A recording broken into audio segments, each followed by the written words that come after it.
Good morning! We are dining on peanut butter and banana and salmon. Separately, yeah. Together, not so nice.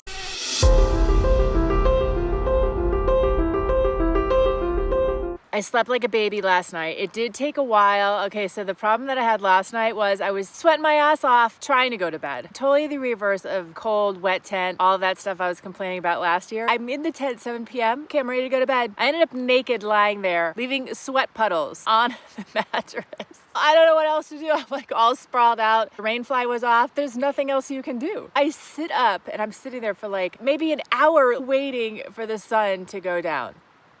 We're almost at the split. If you're gonna take the Willow Creek single track section, you would stay straight on this road. And if you're gonna stay on the regular Idaho Hot Springs mountain bike route, you would turn right. I'm not feeling as strong. I know I'm out of shape, but I thought I was gonna feel stronger. And this is the beginning of day 3. How I was feeling yesterday is like unacceptable for my confidence. So it tells me I don't think I'm ready for this first single track. It goes to 9,200 feet. The regular route goes to 7,200 feet. So I'm gonna do that. And it's frustrating to me because I really wanted to do all the single track. It's all about my knee right now because I wanna finish this trip. I don't wanna have to abort it. And the only reason I would have to abort it is if I do something stupid and I overstress it. I have control of that and I'm gonna make the smart, responsible choice.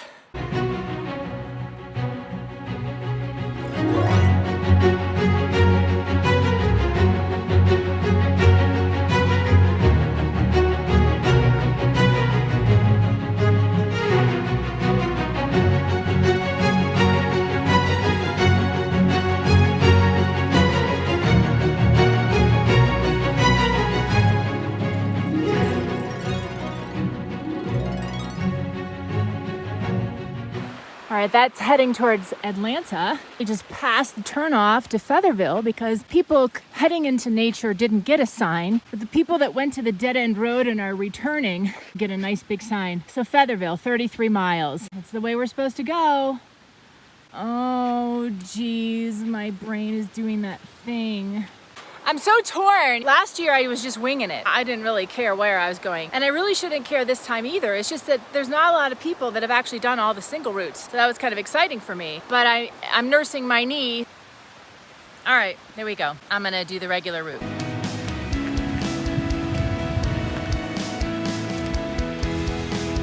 And yes, I am sporting some yuppie Crocs. They have a strap around the back and they're cushy and they cover my toe. I don't like the slip-on slippers for water shoes because they can come right off your foot. And I wanted something thicker to protect just my knees walking. I ended up with these ridiculously priced $50 rubber shoes. Oh boy, here we go.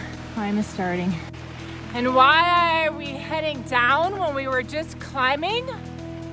Because this isn't the right freaking road. It says Featherville on it, but it's like a different way to Featherville. So when I told that guy ends into Cindy's Cafe, you know, you could see the confused look on his face. But that's another one of those moments where the person decides not to speak up because they just assume that I'm more intelligent than they are. And let me just tell all of you, although many times I am, I can be wrong. I started the climb and I'm like, you know, I should just look at the map and not rely on the street sign. I don't know why I wouldn't rely on a street sign. I mean, obviously it went to Featherville, but it wasn't the adventure cycling's route for the Idaho Hot Springs.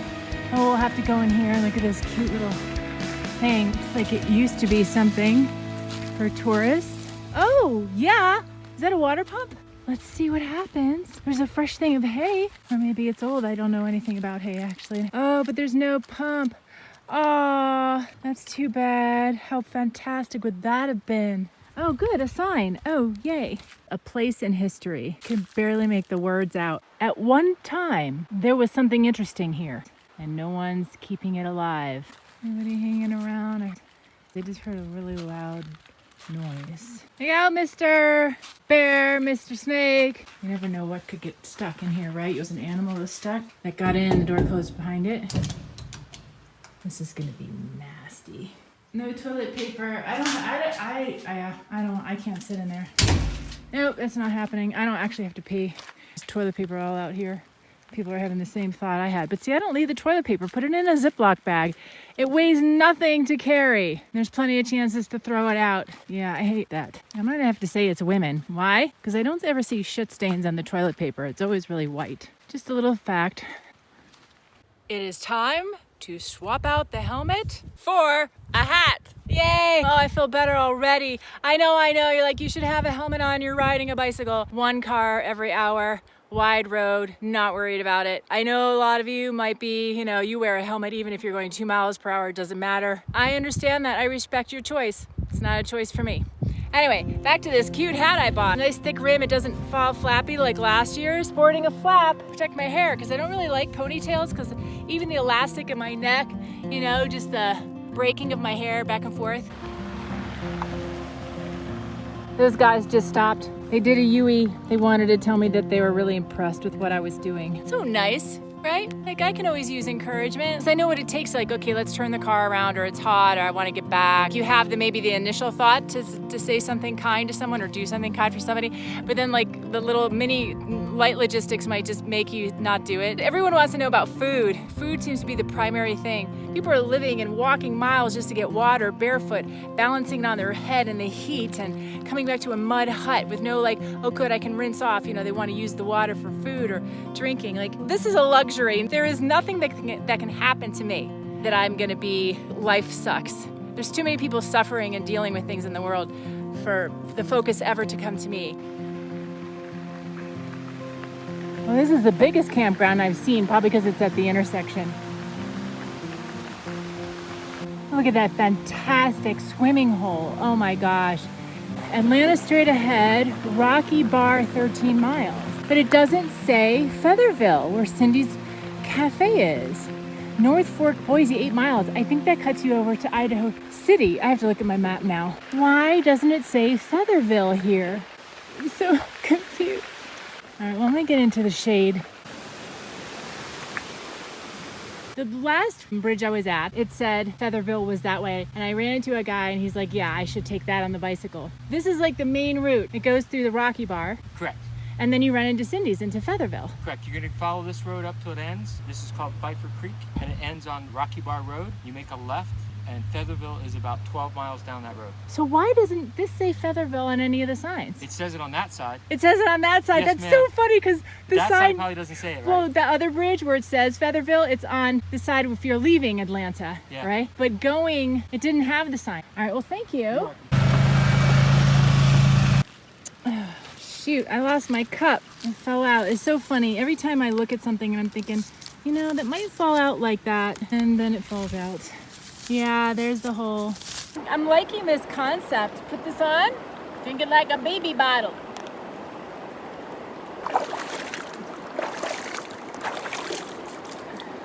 Hey there, folks. Welcome to the show where we like to push 77 pounds of bike and bag up mountains for fun. My shoes are not slipping as much as my Keens did last year, so that's a good thing. What I've learned is it's over 8. I'm a goner. It's almost 2. It's supposed to rain tonight. Brr. Almost 5,000 feet. I have to get to 7,200. That's the summit. If I could do 1,000 feet an hour, it would be 4 o'clock when I reach Rocky Bar. And then I believe it just goes down from there. Just biking along, and I hear, meh. Am I that exhausted that I'm having visions of sheep? I've never seen that, because I would just think they're such a target for wild animals. And yes, I'm still pushing my bike up. We don't have to climb all the way up there. You guys want to pull me up this 12% grade? Those are mules. For those of you that don't know, a mule is when a horse and a donkey make a baby. Oh, is he gonna do his hee-haw thing? Oh, he stretches his neck out. Oh shit. So it's turning into 16. No. It just keeps going. I'm at 6,000. I lost my hearing. It's kind of cool that I have that, because it lets me know, okay, you have like an hour before you're gonna be done. But I have to get to 7,200 feet. Bike, all the weight wants to roll backwards. And I'll sit on my bike like this on that bar. So not only are you pushing 77 pounds forward for a few hours on slippery, rocky terrain. I do want to do the thing you're supposed to do for YouTube, not what I would do for my visual diary. I've always shot for me. I just didn't post it for 20 years. And I was just looking at my Garmin Forerunner 945. I believe I was at like 4,000 feet with the ATV guys before I started this climb. My Gaia GPS topography map shows 6,400, which is correct. My Gaia GPS is showing 6,400, like 17. My Garmin Forerunner 945 watch is showing 6168. So my Garmin watch is off by 200 feet. Oh shit.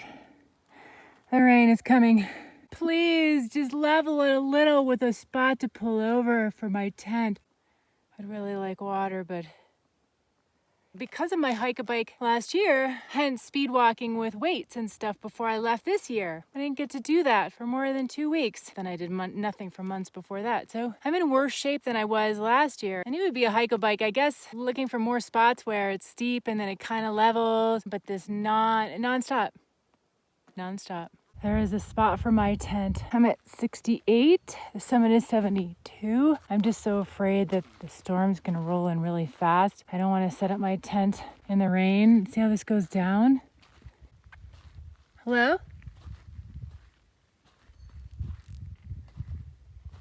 Oh wow, I can hear my knee. That's gross. Knee is crunching.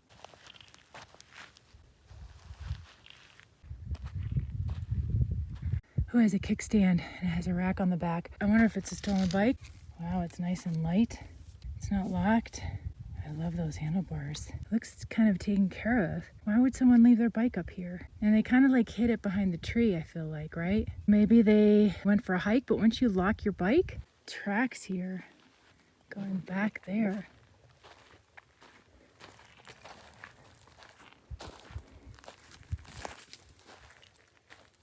Should I call and report it? Local town if anyone's has their bike stolen. I can't do that. Absolutely nothing I can do.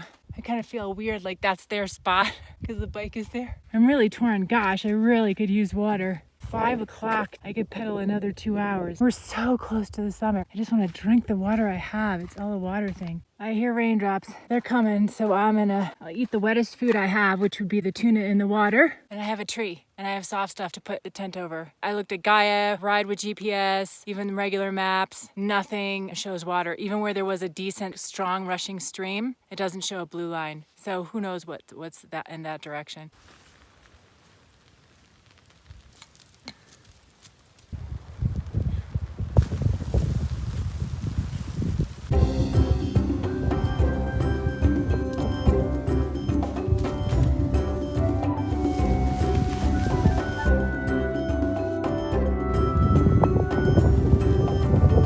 My little concoction. It's just a cheap, like I think it's a $1 rain jacket. I mean, my stuff's waterproof, but it's just another layer of protection. This one catches a lot of wind, this flap, so I doubled up on the rocks. Because let me just tell you, until you've experienced it, there's nothing like getting up in the middle of the night because your rain fly and your tent are starting to fly away.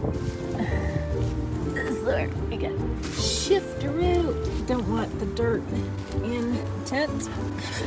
When did that happen? Come on, get off. It's all black. My brand new yummy socks are gonna be used to cover dirt. Oh well, and they smell like drift. I arrived at this spot 15 minutes before this started. Incredible, worked out perfect. We climbed 1,818 feet. We went 12.29 miles, currently at 65.93, which is not true. This is all the water we have left. Boo-hoo. I'm trying to wash my hands by using the water on the outside of the tent since I don't have any water. The evening ritual.